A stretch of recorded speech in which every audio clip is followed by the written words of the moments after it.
Hello, everybody, and welcome to this week's episode of Growth House with Dan and Glaze, Matt Stransky, and Randy Hambright. What's this up? Week, What up? What up? what up, guys? Welcome to the show. This week, we're going to get into a couple things. Firstly, we're going to talk about, does success halt growth? That's our big question for the night. So, Matt, what does success mean to you?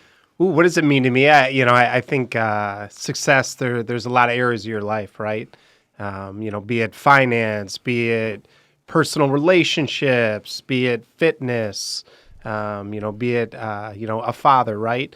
But all encompassing, I think, being the best me, right? I think success is really never obtained, right? I think it's something that you chase. It's a pursuit. And for me, again, as a father, I want to be the best reflection I can for my little boys, right? For my mom and dad that, created me and made me a Stransky. For my business, it's servicing my clients at the highest level, right? Trying to make real estate as easy as possible for them. Obviously, there's a monetary goal there that, like to chase. And then the other business side of it, there's investing and, deeper sides to it. But I don't think you can define success into one bucket. I think it's a lot of different buckets, right? So, but at the end of the day, those are a few of the things I'm chasing for sure. Being rich is the only success, Matt. Being rich, It's all about the money, man. My big mansion alone with my dog that doesn't even like me. Scrooge McDuck. Exactly. Yeah, how'd that work out, Scrooge right? Curmudgeon. No, but anyway, what does success mean to you, Randy? I think in one word, just purpose. Identifying that purpose, identifying that why, why do you wake up in the morning? Why do you do the things you do? Who are you doing it for? Obviously, monetary success and the results that come along with that are all part of it. But if that's the only thing, then I think, you're missing something because the real growth and the real success comes in the living the day to day. And because any one success is finite, right? It only lasts that one moment, it only lasts that one day, that 1 week, whatever it is.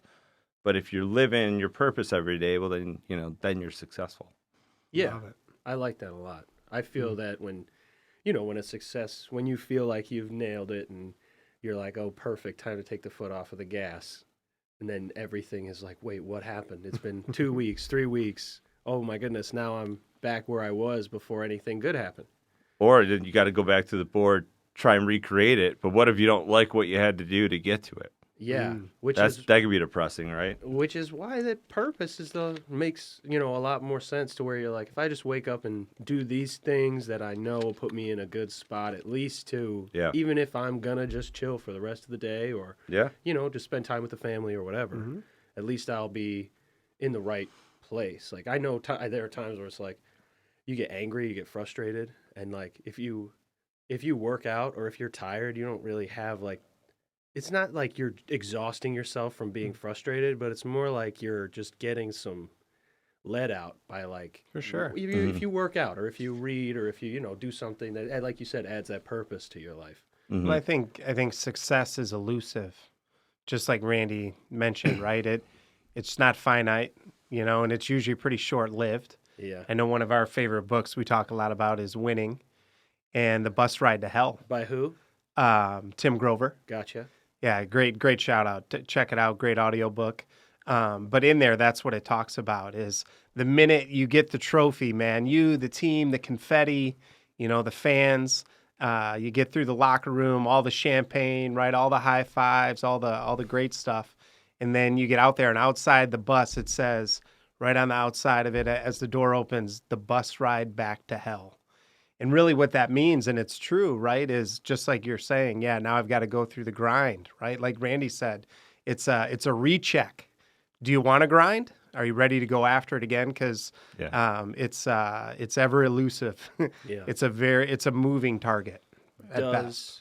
Does success in any regard stop? Does it halt growth? Does it really Sure. stop? Even though all those different forms of success we were talking about, when I am trying to get money, or I'm trying to have this, thing for my family or acquire, something personal.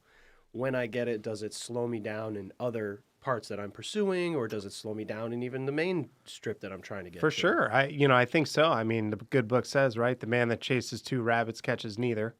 So any time that you're dumping more energy into one of those pots, of course, naturally, and it should be, something is being left behind, right? So, yeah, I think wherever you put your energy and your focus, obviously something's gonna, fall off.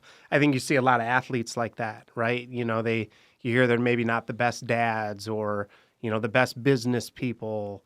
They're focused on that one thing, right? Because success takes a lot of energy, right? It takes a lot of time. It takes a lot of mental fortitude.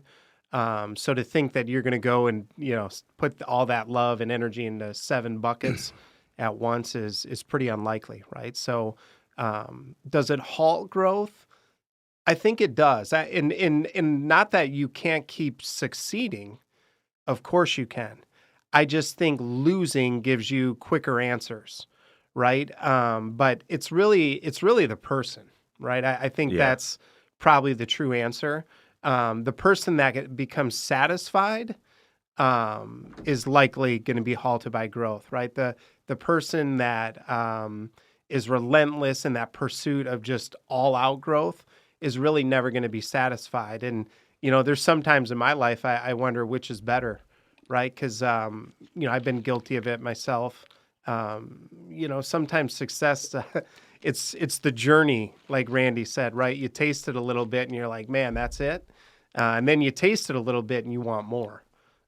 So I do think it can halt growth. It can make you think you're better than you are, right? And I think that's where, as a human being, you got to have some humility and realize if you're not growing, you're dying. And sometimes success, you lose slow enough to feel like you're still winning, right? So that bus ride to hell, right? Like we talked about, you lifted the trophy with the team. Great. You get back into that next season and it's the off season, right? You're not working as hard, right? You're grinding, but it's maybe not at the level it was, right? So, trying to be successful twice is hard, right? And I think, again, that's because it's elusive and, sometimes winning can stop the progress. It can. People start telling you you're good. You start believing you're good. You start feeling like you arrived. Mm-hmm. I know I've felt it in different areas of my life, at different times in my life. It's like, oh, I'm here. I've done the work. The success is going to come now. It's like, no, it's actually going to be harder tomorrow, right? Yeah. And it's going to be, twice as exhausting, and you're either growing or dying. There is no flatlining, so you got to do more than before, and it'll test everything about you. And sometimes I think that's success, right? It's shown you behind Pandora's box, right? So now naturally maybe you're a little bit smarter. So now when you're off a little bit, you see it more, you feel it more, right? And then if you've been a winner multiple times and start losing, man, that can affect your mind frame, right? So that's what fascinates me about the Kobe Bryants and the Michael Jordans.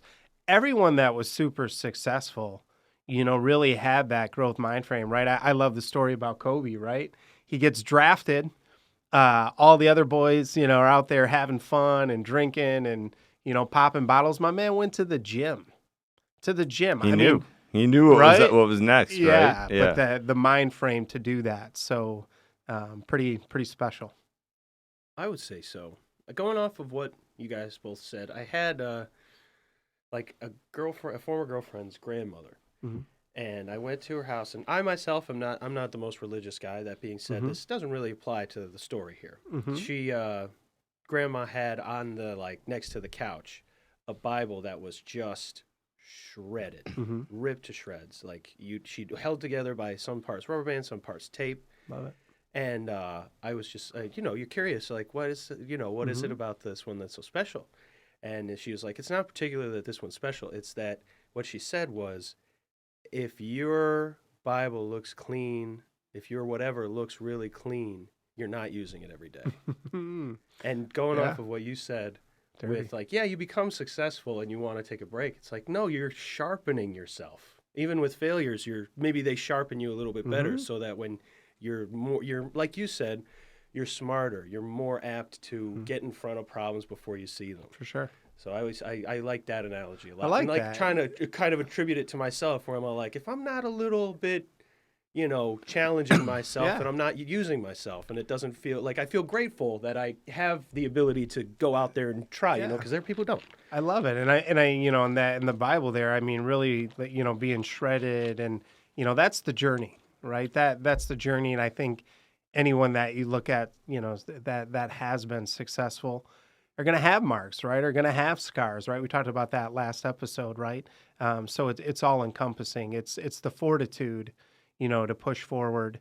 And again, it's the growth-minded person that, is willing to endure all, right? They're committed to their purpose, and come hell or high water, they're going to get it done. That's what you need to be. I mean, I'll tell you, I said, like, nailed it, done. Just kind of laze for a couple of days and totally check out.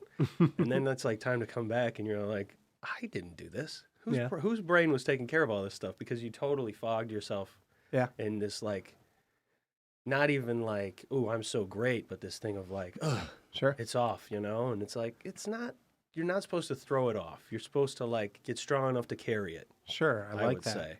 Say. With my son real quick, like, we're kind of going through that, right? Like he's a soccer player. He loves it. He's obsessed, having some success. And I've had to like peel my man back off of it, like start to teach him, that rest is necessary, right? And that's what's tough about success, right? There are moments you need to shut it down. Yeah. I love Jocko, right? I mean, he always says, I'll shut it down tomorrow. Eventually tomorrow shows up. Yeah. Eventually you need time. And I think it's important to celebrate your successes a little bit too. I not that I've put up a 4 million of these successes, but the slim few I've had, with retrospect, I feel that I didn't celebrate them. I wish I would have taken a day or two to enjoy that. I'm more geared like, what is next? And, my biggest fear is failure, right? So that'll wake you up in the morning. But I think, like, again, my son, just trying to have him understand that there are these moments that do make sense that, turn it on, turn it off. And the moment you turn it off, it just, like I was teaching him, it probably can't be too long, So it's that delicate dance. For sure. What about you, Rennie? What was the question? I'm sorry. Well, we were just talking about situations where either you have to pull yourself off or take inventory in yourself while you're trying to, make something happen. And he was saying about, your son that. Quinn, yep. Yeah, I think the freedom is in the discipline. Because if you're disciplined, Chaco says that discipline over equals motivation. Freedom. Yep. Motivation's external, discipline is internal.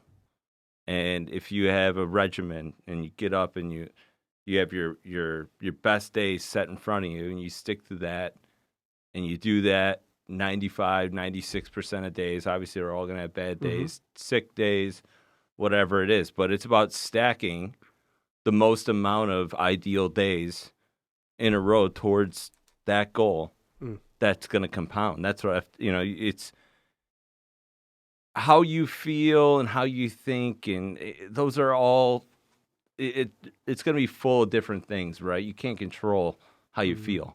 What you can control is what you do, and that comes from discipline. Yeah, and I think in discipline really fights through the feelings, right? When you don't feel like doing shit, it's discipline that drags you back to it, right? Yeah. Yeah, that's it. You're right, discipline. Well, before we were talking about success having many different facets to it. There's financial, personal, familial, things that you want for other people. And success is difficult to have, and you have to stay focused, and it's hard if you're putting all your focus in one bucket or another bucket. You say the thing about the, chase 2 dogs, don't get any. Rabbits. 2 rabbits, yeah. I like dogs more than rabbits. I prefer bears. Wendy, how do you stay focused? Speaking of which, bears, rabbits, dogs. How do you stay focused I think on Randy, that one thing? And maybe like when you're in, you're in, and you go from one to the other. Is that part of this routine that you set up for each day that you include? Like, let's say you have your success, your things you want to be successful at in your routine. You integrate like a piece of them each day.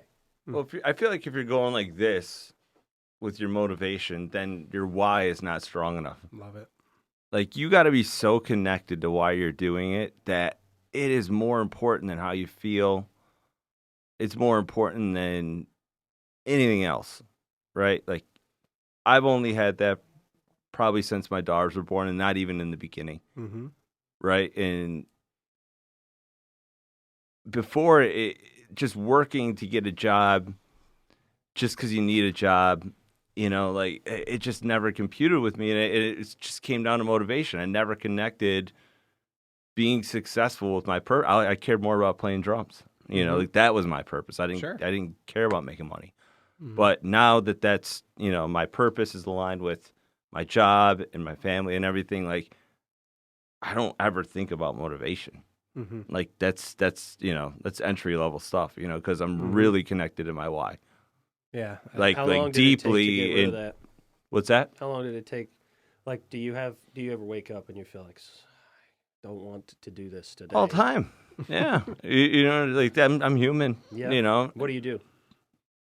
Come back to my why. Come back to my why. Because nothing is worse than, and, you know, like you said, biggest fear of failure, like, even more is failing my kids. You know, like that. Oh, you know. Yeah.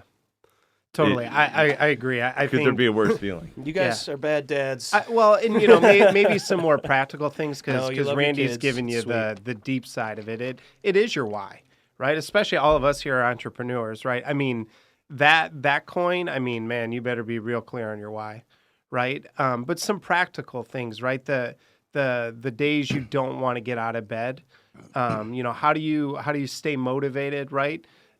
It is a drug, you know, you got to understand that. So the way, you know, to get the hit of motivation is, I mean, simple things, right? I mean, go to Google, right? Go to YouTube, right? Find somebody. Is it Jocko? Is it, gosh, you know, I mean, Growth House. yeah, Growth House, right? I mean, just the list goes down, right? One of them, and, you know, Elizabeth on the team always teases me, but, like, turn some good music on. You know what I mean? Like, get the jams going. You know what I mean? Move in any way possible. Yeah. And then what I really find is that when my mind frame is off, I need to personally, and I think it works for a lot of folks, is do something physically. Right? If your mind's a mess, get into your body. Yeah. Right? And, you know, I'm not a scientist, that's for sure, but I think those endorphins that are created, right? The motion. And then when you get done with that workout, right? You've lifted, you've ran, you've walked, you feel accomplished, right? I mean, the old adage, right, of the Navy SEAL talking about, you know, how to be successful is make your bed every morning, right? There's the first task. Now you've set the momentum. Right? So do that, you know? And then the last thing that you can do is be honest with yourself. Is today the day? Is today the day that I need a break? And if it's truly that, and it's a real hard look in the mirror, but if it is that, then take the day off. Have no guilt, right? You know, go, you know, for me, you know, God, family, real estate, jiu-jitsu, and fitness, right? I'm going to do one of those. I'm probably going to take my boys to the field and play a bunch of soccer. But those are ways to do it, you know, and then just giving yourself the freedom to understand that it is okay to take a day or two off, you know. But I would say the more limited you are on those days, the better off you are, right? And, you know, a lot of people can say, well, you got to smell the roses. Well, I got to create them, right? I got to create them, and there's plenty of time to smell them, right? And I think all of us are kind of saying the same thing, where we enjoy the creation. Right? I've been around a lot more successful people than myself that are much later in their journey. And, you know, as a young kid, I'd always say, man, like, you know, what was the best part about getting, you know, X and Y and Z? And none of them ever talked about the money, the business they built. It was the journey, right? That was, and I could see it as I got older. That wasn't as fulfilling, right? Actually getting there sometimes is sad, right? You're kind of at the end, So it's enjoying the journey, the muckiness of it, because we talk about a lot on the team. It's not who you are, it's what you become. Well, how do you do that? Mm-hmm. How do you embrace and enjoy the journey when you're not where you'd like to be and when you're trying to get there? Well, try and think about how, like, just on a day-to-day basis. And I this is one of the smartest things he's ever taught me. There are only a couple. Yeah. This is the only one. Listen up, folks. But he always talks about winning the day, right? Mm-hmm. When you're trying to accomplish huge things, they very rarely happen fast, right? So it's hard to think about, man, how am I going to accomplish this amazing, huge task of, becoming whatever you want to become or building this $1 million business, whatever it is, right? You can't do it in one day, but we only live life one day at a time. Mm-hmm. So if the goal is today, I'm going to do X, Y, Z, get to bed by this time, eat, see my kids, work, do all the things. Then at night, you can put your head down. Mm-hmm. No, I did everything I could do today. Mm-hmm. Like just live for today. Realize your limitations, and just live for today. But do it in a smart way. And I mean, that really is the blueprint. I know I've said that now. It is. No, it is. And to Randy's point and to your point, how do you do that? Well, Randy stressed it. First, you find your why, right? Why are you doing this? Why do you want to be the best dad? Why do you want to be the best husband? Why do you want to be the best school teacher? Why, right? You get very, very tunnel vision on that, right? And then it does, right? It becomes this enormous elephant. Oh my gosh, how do I tackle this, right? And just like Randy said, it's one bite at a time. But this is where the growth starts to happen, is you start to change, right? Now, how do you win the day? Just like Randy was saying. Well, the way that you win the day is you create a regimen. And that regimen should look pretty normal from every day, right? Every day should technically look the same. And what you're building is a rhythm. A rhythm. So if you win today and I win tomorrow and I win, right? All of these little wins start to pile up to that big elephant in the room. But it's getting strategic. Randy talked about it last episode, right? Get eternal. Go inside, right? Start to strategize, right? Part of it, and I know for me, again, like we were talking about those 7 buckets and trying to fill all of them, probably going to pick 2. The New Year's coming up, right?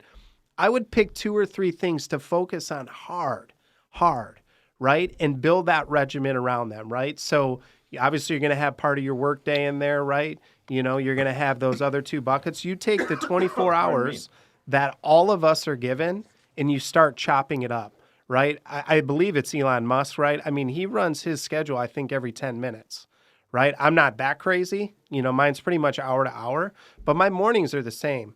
I think if you win the morning, you win the day.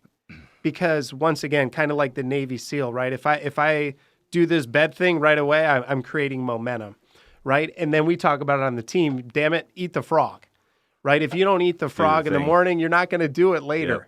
Yep. Do the hard things first, get them out of the way, create that momentum, and build that regimen to allow you to go accomplish your goals. Because if you break it down in that one day, just like Randy said, there's no way you're not going to hit it, and that's last episode, right? As long as you don't quit. So build a regimen, find the power in your day. I mean, for me, I'm a realtor, I'm a team leader, I'm a husband, I'm a dad, I'm a jiu-jitsu guy, I'm a Peloton dude, right? All these things that are important to me, God, family, real estate, jiu-jitsu, fitness. My day is strategized around all 5 of those, right? I'm sure everyone here listening, their things are a lot cooler, but I do those every day, and that allows me to live my best life, right? So get clear on it and then build a schedule, win the day. No one fought against this more than me. We've had few. I mean, and I'm sure a lot of people listening to this say, I'm not that kind of person. I don't identify with that. I'm a fly-by-night. Mm-hmm. Well, how's that working for you? That was one of the hardest looks in the mirror I've ever had. Love it. How are you doing with that? The answer was obviously horrible. Off of that. I've been there. I kind of get smacked in the face with like, nobody's coming. Nobody's doing it for you. No. And in fact, if they did, all you would do is complain about how they're doing it wrong, how they aren't doing it the way you want it to do it. Wouldn't it be cheap? Wouldn't it be cheap? Oh, that's the thing. You don't want it that way. Yeah. You want the time to be to move faster, which is the tricky thing. Yeah. And it's like grounding yourself. I kind of I don't have kids and I'm not married, so I don't have like those single. Woo, come and get single me. Ladies. Come and get me. No, but I don't have those like things. I kind of have to focus on like I don't have something that'll immediately check me out if I'm like walking into the house upset about something or stressed about something. Sure. And this is like maybe a silly psychological exercise, but I'll do a couple deep breaths. Love it. What's something I can see that I like? What's something I'm smelling right now? Yeah. And something I can hear, something I can, like if you got it's like a little metally or something you taste, something you look at and you see it's textured and you go to touch it and you're like, that does feel like that. Yes. It just grounds you, meditates you. In the same way going to like you said, going to the gym, I like when I exercise, I feel like I get what people get out of meditation. Like I'll go to the gym with like an issue and I'll leave and be like, oh, I should do that.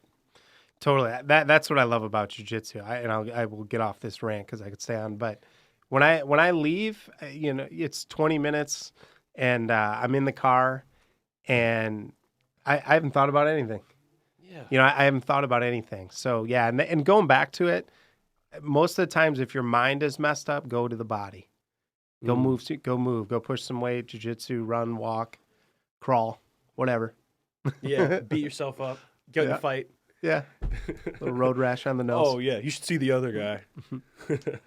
Yeah, our bodies are meant to move. Totally, Up. it's you start to create, because at the end of the day, I mean, me and Randy talk a lot about that. Like we're just a bunch of chemicals, Sure. right? I mean that's really what's going on with our bodies. So if you start to assess it as such, when the chemicals aren't good, let's shake them up, right? And the best way usually to shake them up is to work out, to move, or like you said, you talked to some great things there. I mean, textures, music, things you like. You're trying to hit that switch, and it's a switch. My mom would always say this: happiness, Matt, is a switch. Think a negative thought. Oh, okay, I'm negative. Now think a happy thought. Oh shit, like yeah. So it's find a way to get. You can grab the wheel, which is, and you can spend. It's a big concept, but once you really do it, you realize how easy it is. You can make a decision to start thinking positively now. Yes. Is it easy to maintain? No, but that's why you always have to be thinking about what you're thinking about. Hey, am I thinking about the kind of things I want? Am I in the headspace I need to be successful, to be the person I want to be today? Am I doing it? Mind frame next episode. Yeah, guys. Let's do it. Stay tuned. Get excited. We're about to crack into it next week. Thanks again, guys. Happy Growth House, and we'll see you guys soon. See you guys. Later, guys.